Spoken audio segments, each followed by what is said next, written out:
Putin ভালো কথা বলেন, তারপর রাতে বোমা মারেন। রুশ প্রেসিডেন্ট ভ্লাদিমির পুতিনের বিরুদ্ধে এভাবে কড়া ভাষায় ক্ষোভ প্রকাশ করেছেন মার্কিন প্রেসিডেন্ট ডোনাল্ড ট্রাম্প। পুতিন মার্কিন প্রেসিডেন্টের কথা রাখেনি দেখেই কি তার এত ক্ষোভ? যুক্তরাষ্ট্র ইউক্রেনকে প্যাট্রিয়ট আকাশ প্রতিরক্ষা ব্যবস্থা পাঠাতে পারে বলে জানিয়েছে ট্রাম্প। ১৩ জুলাই সাংবাদিকদের তিনি এই তথ্য জানান। একই সঙ্গে রাশিয়ার ওপর নতুন নিষেধাজ্ঞার ইঙ্গিতও দিয়েছেন তিনি। এ সময় ট্রাম্প বলেন, ইউক্রেনকে অত্যন্ত প্রয়োজনীয় অস্ত্র সরবরাহের সম্ভাবনা রয়েছে এবং ১৪ জুলাই রাশিয়া সংক্রান্ত বড় ঘোষণা আসতে পারে।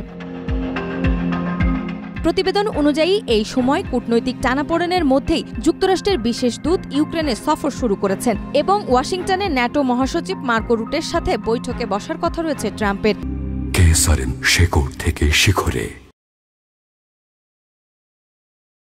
নিউ জার্সিতে ফিফা ক্লাব বিশ্বকাপের ফাইনাল দেখে ফেরার সময় জয়েন্ট বেস অ্যান্ড ব্রুজের সাংবাদিকদের সঙ্গে ট্রাম্প বলেন, আমরা ইউক্রেনের জন্য প্যাট্রিয়ট পাঠাবো, যা তাদের খুবই প্রয়োজন। তিনি আরও বলেন, আমি এখনও ক্ষেপণাস্ত্র সংখ্যার বিষয়ে একমত হইনি, তবে তারা কিছু পেতে যাচ্ছে, কারণ তাদের সুরক্ষা প্রয়োজন। মার্কিন প্রেসিডেন্ট আরও বলেন, আমরা মূলত তাদের কাছে সামরিক বাহিনীর অত্যন্ত উন্নত বিভিন্ন সরঞ্জাম পাঠাতে যাচ্ছি এবং তারা এর জন্য আমাদের অর্থ দেবে, এতে আমাদের ব্যবসা হবে।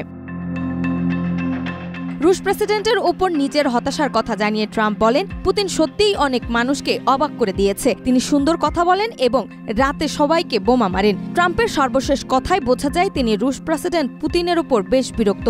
বিশ্লেষকদের মতে ট্রাম্পের এমন মন্তব্যের পর ইউক্রেন রাশিয়ার যুদ্ধে আবারও নতুন করে উত্তেজনা দেখা দিতে পারে।